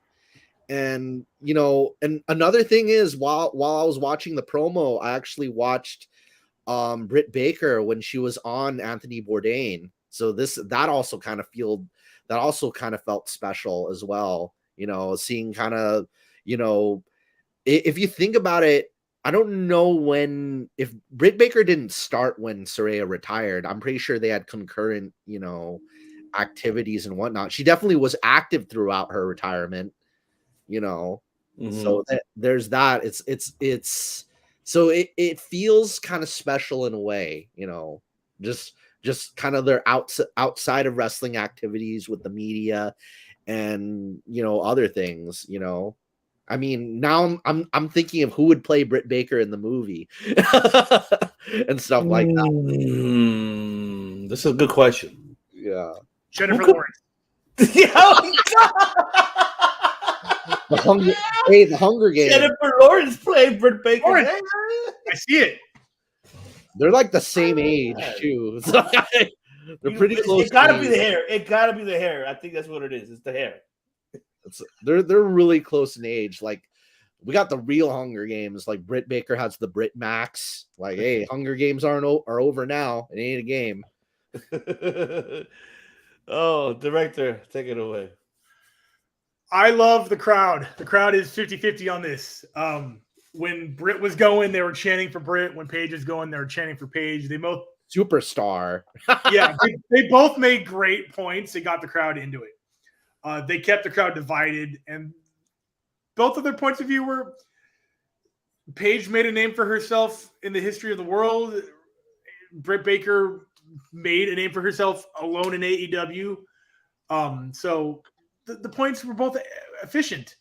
I have no arguments, and good to see someone who is a GOAT like Paige, much like Daniel Bryan, much like Edge, get her redemption arc of coming back to the career that she should not have. It was cut too short. It was due to injury. She's back. She's cleared. She hit Rampage, and I'm excited to see how I want to see the ring rust, because at one time I considered Paige would be one of the best in the world. It's been only 3 years since that last match with Sasha Banks, probably less. So I'm sure she's spry. I'm sure she's been training with whoever it is she's in the gym with. I mean, hopefully it's Jerry Lynn, getting her up to speed, because Britt Baker has been wrestling every week for the past at least 10 years. So would you guys, this might even be a more even split, because I'm pretty sure the audience, there was a lot of people booing The Rock, more people booing The Rock during Rock Hogan at WrestleMania. So but they switched that on purpose though. Mm-hmm. So The Rock was supposed to go in the face during the walkouts and the announcements. They realized that the crowd was booing The Rock, even though that was not the plan. So they called an audible, and Rock went to Hogan and says, "I'm playing the heel, man. Let's go." And then they switched it on the spot right when that match started, and they played the opposite characters they were intended to based off the reaction of the crowd. What do you guys think? Do you guys think this is a much more even split? What we're going to see here? It definitely is. It definitely is. I can't pick. You know me. I'm a huge heel fan, but I love Paige. So maybe a 1 hour time limit draw. I think Britt can win this and get the respect of Paige. Do you guys think this should go to a 1 hour time limit draw? 1 hour Broadway? Not on a pay-per-view, no. Okay. No. I would at least give it 17 minutes max. Yeah. You read my mind. Yes. It's probably going to go that. Yes. Oh man, but you got to remember, like a bore match like that Batista Triple H went 20, and that went over because they were just dragging ass on it. So,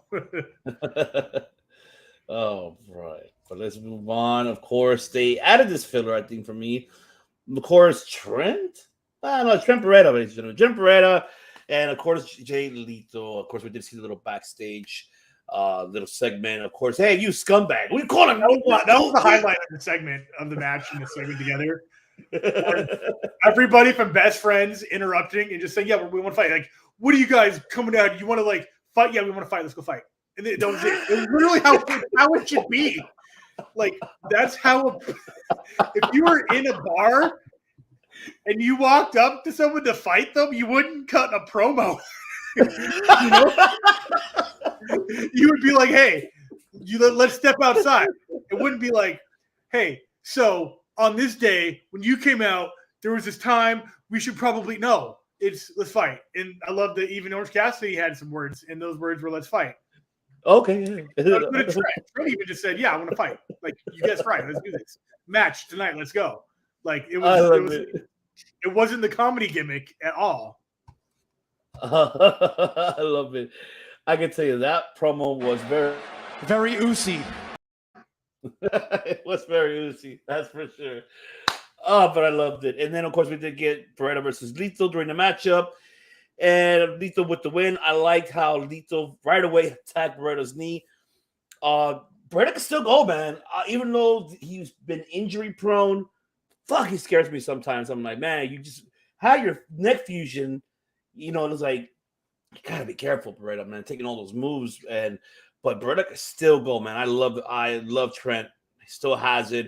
It was a good match, though. I like to see, you know, Trent in singles actions, and he put a lot of good offensive moves, and so did Lethal. I know and then of course Danhausen with the curse, but then it happened. He put the curse on big guy. He tried to, but then he got the headbutt, and that was it. And of course, James with the upset. Of course, they called out Jeff Jarrett. Of course, Matt Callis is wearing the cowboy hat for that reason. I'm the last outlaw. The last outlaw here. Good nickname. I like that. If he's never used that before, and I didn't pay much attention to his TNA career, if he's never used that before, that's a phenomenal nickname. I'm with you 100%. He was the king of the mountain in TNA. He was the king of the mountain. Oh, hey, that was a great. I know prior I shitted on it, and I still kind of know. I told you, look what happened. So fucking predictable. Right away, they already announced it. When he said, "Oh yeah, so you don't call any last thing, Larry? We can fight you tonight, next week," and they got cut off. And he was about to hit that other person with the guitar. Then it happened. He was getting the red light. Yep. Ivan, the whole joke with that, though, is actually a lot of those camera crew people used to work for Jeff. So it's almost kind of like an ongoing joke. That's funny. I would never know that. All those camera crew people are ex-TNA camera and TV. I'm like, hey, it's your old boss. Like, wow, it's like reuniting with your old boss and he hits you over the head with a guitar. Well, let me tell you something, slap nuts. Oh, let me tell you. Man, is that how you're feeling? That's how you're feeling? Jeff Jarrett is so he feels like such a great troll to kind of have around. Like, just because of all the people, especially all like people who watch AEW who hate TNA or who were more pro WWE leaning, Jeff Jarrett, I feel like it's so great to have him there just to troll those people, you know, or anybody or people who hated Cody. Maybe like Jeff Jarrett should show up with like a fake tattoo on his neck, like, and then show up with Christine just to mess with them even more. Just, hey guys, remember this? Remember this, guys?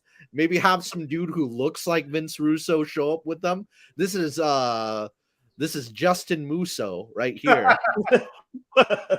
Wow. Right here. Like, just show up and he's wearing like a Mets jersey instead of a Yankees jersey. It's like, bro, let me tell you, bro. I mean, I love the trolling aspect. I kind of hope I see a little bit of comedy from Jeff. And, you know, I'm looking forward to I wouldn't mind some singles matches with Jeff involved because I really enjoy him as a heel. You know, just let's have Jeff Jarrett in reasonable dosage. Like, this is like everything in moderation. Like, I'll tell AEW, Jeff Jarrett in moderation, please. Don't overdose on Jeff Jarrett. And you called it. You fucking called it like way back there. You were gonna see Jeff Jarrett in AEW, and there you go. I thought he was coming to help Cody out, but no. He helped, of course, Jay Lethal, but hey. Look how tall this guy Satnam Singh is. Oh my god. I forgot about that. He literally fucking shitted on Braun Strowman and Triple H. Look at this tall specimen. You see, he's not no joke with a tall man wearing red jean tights and being produced by a big nose banana face. I'm like, wow, you're just sour because he fired your ass. He chose Road Dogg over you because you can't sing "Oh, with my baby tonight," and Road Dogg did it better than you. That's probably what it is. You're sour about it. I'm sorry. Too bad. Jarrett's trolling. Bad. Jeff Jarrett should come by to troll WWE because I know they're trolling with AEW Galaxy. I think like Jeff Jarrett's like additional trolling. Yeah, the Galaxy, that was funny. That was super funny. Guys, another thing. Is this the first time Jeff Jarrett and Chris Jericho have been in a promotion together in so many years? Like since Jarrett was in WWE, obviously. Yeah, and the Intercontinental title feud with China. Probably. Yeah, That was it. Wow. Yeah, it's been that long. And It's been that long. how is Jericho and Jeff Jarrett's relationship? I guess we'll find out. Let's find hope it doesn't lead to more backstage fisticuffs. No, I don't think so. I don't think we're gonna have that. Yeah, we're not. But We'll go want ahead, somebody director. to make No, I'm peace. good. I agree. I mean, the promo was funny. A little shit talky. I think didn't he want to go back to main roster? Yeah. Yeah, and so I think that's a little below board that he was calling out Triple H just because he didn't get rehired. So it's like, it is what it is. That's what old men do. And Jeff Jarrett gonna Jeff Jarrett, and we'll see what happens with this. I mean, is the match confirmed? Sting and Darby versus Jeff and Yeah, Jay? All right. they announced it during the main event, which we're gonna Yeah, get to. cool. We're gonna get to the main event. That'll be a fun one. Ivan, I just want to say this. Brian Last said every time he hears Jeff Jarrett's music, it makes him want to puke. And I love it. I love it so much. I'm just going to, like, anybody who feels that way about Jeff Jarrett's theme song, because I have a lot of good memories of watching TNA on a black box and hearing that theme song. You help me the man day. You will see a king. Oh, as much as I don't want to agree with shit ass Alvarez, but he kind of like, I heard him this morning. Brian he's Last like, said that about he Alvarez was like, this is like PTSD. I don't want to hear this song because it reminds me of the downfall of TNA. I'm like, and I felt the same way in a way. Even though the song is all right, I'd rather have the chosen one at least instead of this fucking theme song. But no, I'll be happy if Jeff Jarrett actually is kind of self-aware. It's like, I ran all those wrestling companies, and I know he didn't really, because it's more Dixie Carter and stuff like that. But if he was very self-aware and deprecating, yeah, I'll run all of those wrestling companies in the ground, and I'm gonna run AEW into the ground, and you won't have anything to watch on Wednesday nights because you're all losers, slap nuts. If he's that overt, I'm actually gonna love it. If he's not just I'm gonna make this the worst show on TV. Jesus Christ, but we'll see. We'll see, man. We'll see what happens. But all right, let's get into it. This match, of course, it was a squash, but it's somebody's but I just want to play Shucky, ducky, quack, quack. I just wanted to play because it was shucky, quack, quack. Great matchup, though. I'll tell you that. I did enjoy it, but I'm looking forward to seeing this. It's gonna happen, man. I think we're gonna get a new champion here. Full Gear. I see it coming. So yeah, man, I'm looking forward. I'm looking forward to see. Yeah, even though this match is it wasn't much. I mean, any takes on this? It was just pretty much of a squash match. It was no big deal. For the upcoming Jamie Hayter versus Tony Storm, it's meanwhile in New Japan, we got Mayu Iwatani and Kairi. So, and I gotta say, those two matches are actually, there you go. A little bit, hey, both of them. Both of them. Just say the word. Just say the word. I'm not saying anything. I mean, what's her name in the American? I won't say. But anyways, in let's New move Japan, on, man. You got Mayu Iwatani and Kairi Sane, and they both of them kind of have history with Tony and Jamie as well. So don't be surprised if either of them. I would wait. That's late November, right? That's still late November. The IWGP Women's title. That's next Saturday. That's next Friday. That's which you got to come on Tuesday on East Spanish show because we got to cover that. We got to cover the Stardom and the historic event. And that match is directly related to Jamie and Tony, and Jamie and Tony is directly related to Mayu and Kairi, and both of them have a history. All four of those girls have history together. What is up, Randy Sam? Thank you so much for tuning in. Hello, Randy. Yes. So all four of them have history together, and I think it would be kind of cool because kind of like how Thunder Rosa faced Hikaru Shida with the NWA title and the AEW title. I wouldn't mind seeing an IWGP Women's Championship and face the AEW Women's Championship. That would be it's still fucking interim, man. It should just be the women's title, man. Make it full. Make it full. You know, I mean, I'm not going to get too deep into it, but I mean, there was just another, accusation thrown at Thunder Rosa. Just, I don't know. I don't know how recent that is. Ivelisse and Thunder Rosa, like, I don't know. That's way while back. That's way while back. So I don't know unless Ivelisse added more, more into the fire, which I don't think she did. She's already doing great in CMLL anyway. She's busy right now. I mean, Thunder right now, she's rehabbing. Hopefully we get to see already. Like I said, I mean, I just want this interim shit to be over. I mean, we need to have we need this world champion to be an actual world champion. What I think they can do, and I would like, and they should, and hopefully they do, is at the beginning of the Tony Storm hater match at the All Out, Full Gear. Sorry. They need to announce prior, we are promoting this title to Undisputed. They need to do that during the walk-ins. They need to make it as Japanese as they can as a walk-in. They need to have the streamers. They need to have all of that. And they need to say, ladies and gentlemen, this title has now been elevated to Undisputed title, and then announce it and have it go. And then Hater's about to win it. Britt Baker comes out, fucks her over. Oh. Wait, also another thing, what's happening first, the IWGP Women's title or Full Gear? The WGP is first.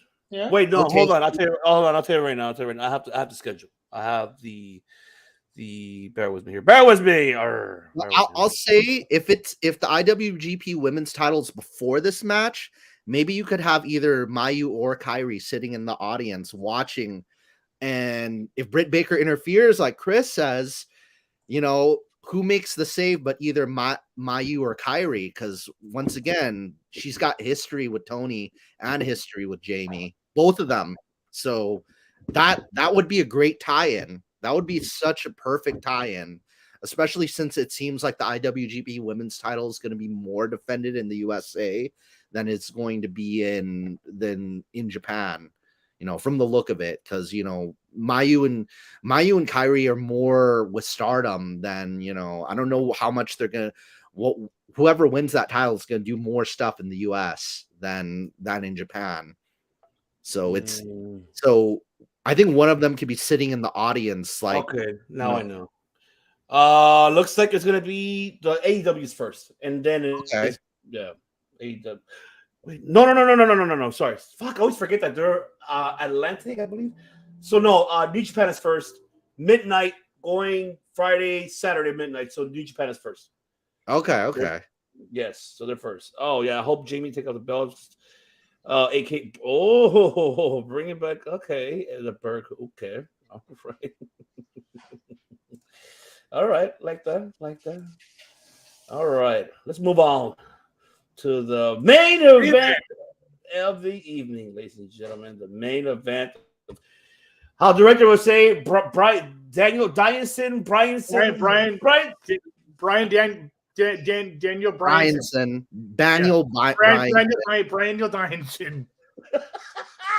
Fickle. They're fickle. Oh, I love that. Yes, I love it. Best 2 out of 3 falls matchup. This was, I think last week we said it with De Niro that these two could be a potential main event, and they did it. I think they heard us last week, director. I think they really pay attention to the show. We did all of it. They watch us every night. They take notes. I'm secretly on their payroll. Tony Khan is on my speed dial. There you go.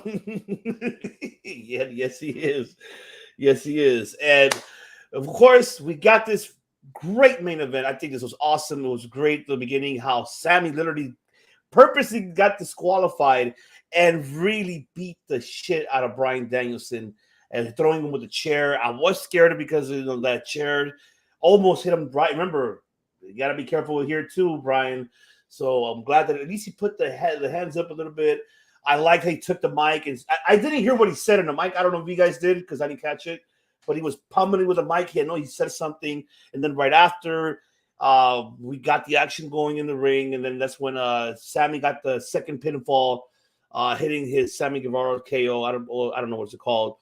Sammy Go to Sleep, I believe it's called. And then from there, that's when we got Brian coming back up, started feeling the momentum, started going, and oh man, that shooting star press that Sammy did. Then Brian with the flying knee. I love how Sammy sells that knee because he's like, he could do a fucking a double backflip just for that knee shot that he takes from Brian. And Brian's doing the label lock, but this is more like a Regal stretch here. And wins the matchup, wins the fall, and the show ended. But I have two questions, but first let's get into this one, and then I'll ask for the last one. Take it away, director, your take on this main event, and break it down for us. This is the second time they fought, and was the first time also a stipulation match?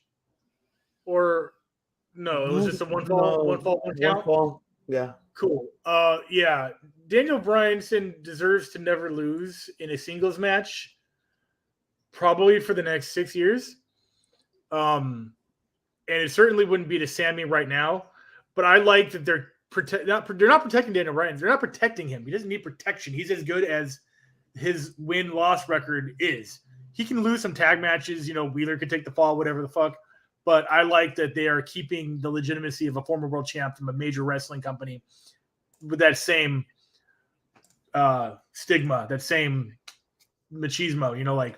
I don't want to see Daniel Bryan start dropping losses anytime soon. And I almost thought that if they were going to do it in this one, it would have been to some fuckery with Tay Conte or Tay Melo outside.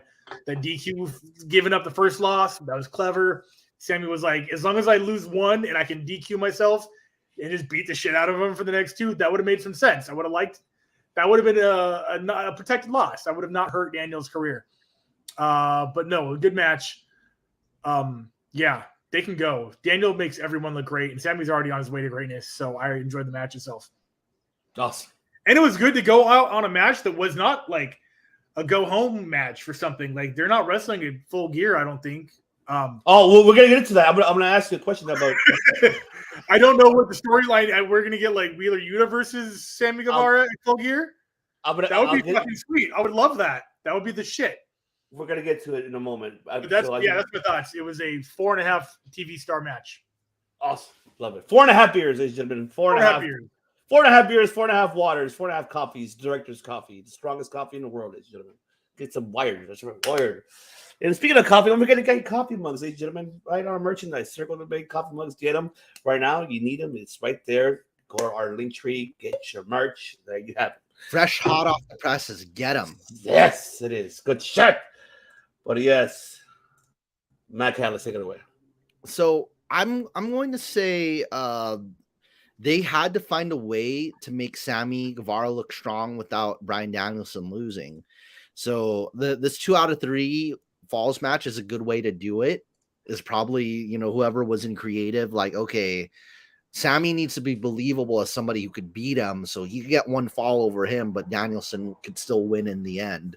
So I guess it's a very tight balancing act they had to do because they want to like bring up a new talent, especially like Sammy Guevara, because 4 pillars, they've already kind of sold him as like, this guy's the future, he's our future top guy, and his time is now. So that I guess it's more stuff to make him look good. There you go. Yes, my time is now. I'm sorry. I have to do it. I can see him though. I can see him definitely. You can't see me. You can't see me. That's how the Rock would do it.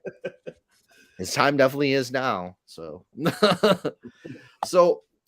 and overall, I think Danielson's being very, I guess, charitable in this time period because he's making Daniel Garcia look good. He's making Wheeler Yuta look good. He's making Sammy Guevara look good. So there's a lot of new. It's really fresh out of the oven. A lot of these wrestlers. So these new guys, you know, I think he's passing on a lot to the new generation. You know, like I'm putting you over, and I'm put you over, and I put you over, and I put you over, and I put you over, and you get a car, and you get a car. So it's Danielson. Maybe I should face Bryan Danielson. Maybe he'll What? No, you'll put us over. You know. I mean, we'll all be bloody messes, but we'll get the 3 count. Who knows? We'll get Evan Courageous, Jamie Noble, and Shannon Moore. And you get over. And Tank Abbott? Oh, fuck no. Tank Abbott out of all people. Dude, I don't even know how we remembered how to do that. Is that what they did? 3 count. I loved 3 count. Evan Courageous, Jamie Noble, and Shannon Moore, and Tank Abbott. That was the shit. Oh, that's old school right there. Wow. Fucking 3 count. That was so 2001. 2001 song, dude. Tank Abbott. Oh, we're that old. So much we love the sport. No, here's the question. Okay, so you know how you mentioned like what's going to be the match of Full Gear? This is the match. Fatal 4-way for the Ring of Honor World Title. Chris Jericho. Holy fucking shit! And Bryan Danielson. I don't care what. Match. That's stealing the show. Oh, that's already match of the year. Well, break it down, man. A lot of star power. What do you think about this card? First of all, this is very easily one of the best versions of Jericho in the ring we've ever seen. Yes. And I'm putting that up against the Lionheart, the WCW Cruiserweight Champion. I'm putting this up against the Undisputed Champion, Y2J. This version of Jericho has found a way to wrestle within his limits, and it's still Jericho. He's still sort of flying. He still hits primo lion salts. The Jericho effect, Judas effect, goddamn, can come out of nowhere. That's like his 4th finisher in his career that's been effective and pops. I love Codebreaker. I love Walls. I love this finisher. Claudio Castagnoli obviously always puts on a great show. He's fast, big, and strong. He's definitely hitting a giant spin with everybody else on his back. He's going to have like Jericho and Sammy and Danielson on his back, and then have who's the 4th person? No, 2 on his back. Yeah, he's going to have, let's figure this out. He's going to have Jericho and Sammy on his back, and then give the giant swing to Daniel Bryanson. That's how that's going to work. That spot's definitely happening. As far as who's walking out of this, it's going to be Jericho again. He's going to definitely win this. There'll be some shady shit happening. I would love to see a double Juice effect where he just goes like pop. Oh, I think we might see that. Where he double elbows people, dude. That would be the business. That would be really fun to. That'll be the double Judas effect. Might be really fun visually. If he hits a double Judas effect, you know that he watches the show. If he does a double pin after the double Judas effect, I think that'll be the old school. Like if he covers both of them, I think that would really kind of. Yeah, and then the ref does the old ECW John Finnegan with the double count. Oh, that'd be awesome. Imagine if he does do that. But okay, this isn't the main event though, right? This is like co-main event. No, I don't. To be honest, I don't know if it's gonna be main event. MJF has to be main event, but this has definitely got to be. Fuck, man, it's got to go. It's got to go this match, and then the Tony Storm match, I guess, if you're Vince, and then the main event. Maybe you're right. Oh no! Cage and Britt Baker have to be the co-main event. I think another thing that's going to happen though, no matter what's going on with main event, is there's going to be a run-in. We've seen the kind of the pro. I haven't had a chance to talk about the elite promos that are going on with the Thanos thing and because we saw another elite promo commercial like this week with like, is the elite gone? Are they here? And like it reminds me of the NWO Invasion Angle promos, the NWO promos for No Way Out, where it just they appear out of nowhere and it melts into them. So I think there might be maybe after a big match, we're gonna have an elite run in, and we're gonna kind of. I don't know if you had that scheduled on to talk about, and it could lead into whoever maybe MJF, Kenny Omega might seem like what looks like, or MJF and whoever wins this match, or I mean, sorry, Kenny Omega and whoever wins this match. Well, we'll get into the elite thing. My thing is, what I wanted to ask both of you guys is, why is not Daniel Garcia involved, and why Sammy Guevara? I was only just curious. I'm just curious because, yeah, you know, like why is Daniel Garcia not involved in this Fatal 4-Way? You can't have, I don't know.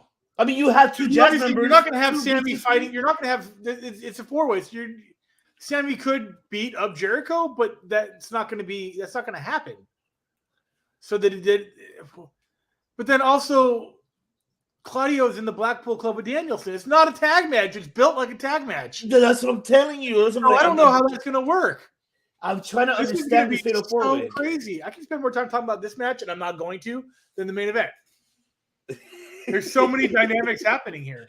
Because Blackpool, they don't really give a fuck about hitting each other. That's how you get into Blackpool. It's like a gang. You get jumped into Blackpool. It's like Fight Club, baby. Exactly. Baby. Except you just broke the first rule.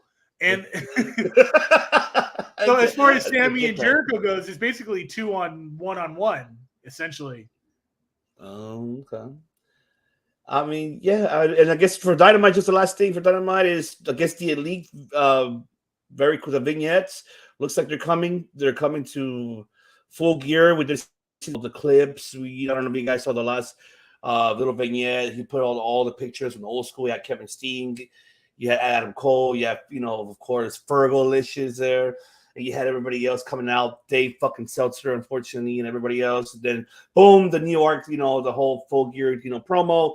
So it looks like they're coming. They're returning. And it's obvious. I mean, are you excited? I mean, are you excited to see the Elite coming back, Omega and the Young Bucks? And what are they going to do? Are they going to challenge for the trios title? I mean, since they kind of like put an eye on. I don't know what I heard, but I heard they are coming back at Full Gear, and it will be against Death Triangle. Do you feel like they should have announced the match already, or they should do that? No. I think the pop is what they're looking for. Okay. Yeah. I mean, yeah, because I felt the same, to be honest. For me, it didn't make any difference. I think the pop probably would be better at Full Gear. I don't know if you feel the same, McAllis, or I want Kenny back in the singles picture, though. That's the thing. I prefer Kenny as a and I want him to kind of come out for one of these two matches, and maybe Bucks could do something with the tag team division. I don't know, like Motor City Machine Guns again. I don't know, something. Oh, yeah. All right. Well, there you have it, ladies and gentlemen. Thank you so much here for tuning in here for another fantastic episode 127. I know De Niro was not able to make it tonight, unfortunately. Power outage in the East Coast. Not his fault. The Staten Island is full blackout right now. Yeah, because looks like this is a hurricane that was happening in Florida. It's getting towards there. So hope for his safety. Good vibes for his safety. I gotta send a generator to him.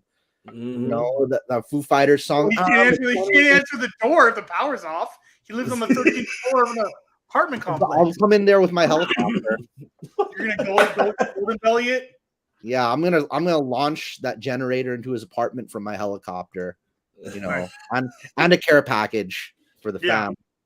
Oh man, I love it. But yes, gentlemen, we appreciate y'all for tuning in. But don't forget, of course. Don't forget, ladies and gentlemen, tomorrow night is AEW Rampage. Make sure the main event, Orange Cassidy and Lee Johnson, and also the World Title Tournament. Of course, you have Brian Cage versus Dante Martin, Bandito Rouge. You're going to hear from Cordes, the Jungle Boy, and Christian Cage face-to-face with Luchasaurus. Nyla Rose will be also at Rampage along with, of course, Jade Cargill and the baddies. So don't forget that tomorrow, as well as within 24 hours, you're going to have Fake Destroy single hit coming out on Spotify, Apple Podcasts, and YouTube on their channel. And hit single 47 tomorrow, ladies and gentlemen. Make sure you subscribe and follow Fake Destroyed all over their social medias, and make sure you, especially on their channel, to watch that upcoming music video that we're looking forward to see, and I'm looking forward to see, because they're going to see this man right there. That vato right there will be on the music video, so I'm excited. Yes, all of us are excited. Oh, there you go. Yeah. Ready to go, locked and loaded.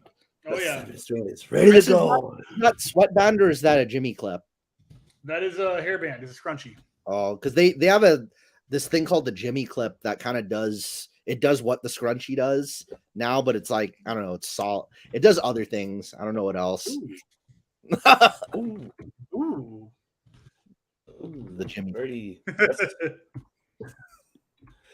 But yes, ladies and gentlemen, I want to go ahead and very brief also as well to all of our to all of our audio platform listeners también.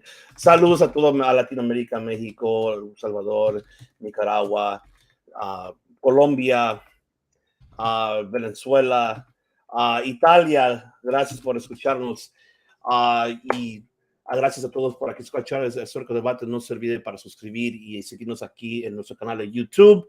Y también sigue a la banda Fate Destroy porque mañana va a salir la canción que es número 47. Suscriben a sus áreas plataformas.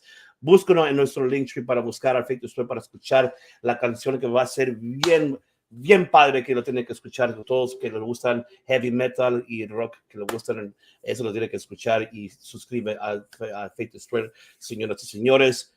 Y otra vez, suscriben a nosotros. Muchas gracias por todo. Los queremos mucho. Gracias, Chus.